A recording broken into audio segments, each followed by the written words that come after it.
life, liberty, and the words we choose. The republic of asking, seeking, and knocking. This is why Jesus did not merely give laws. He gave principles.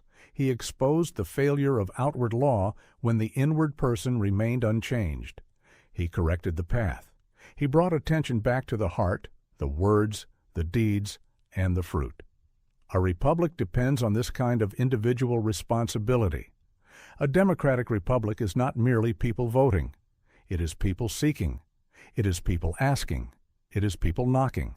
It is people allowing operational truth to correct them before power consumes them. That is why the 250th anniversary is not only a remembrance of 1776. It is a question for today.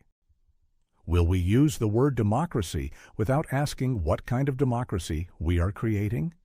Will we become a collective that simply reflects the social need of the moment? Will we look for a person to save us?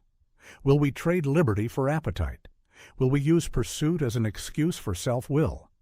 Or will we become a people willing to ask uncomfortable questions so that the door of light can be opened? There are always two bridges before a people. One bridge is wide and familiar. It follows the voice of the crowd. It accepts words without examining their operation. It calls appetite freedom. It calls social acceptance truth. It calls power salvation.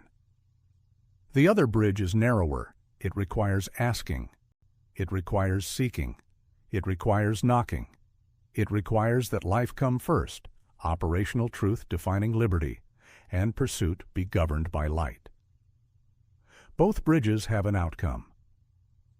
Only one will prevail.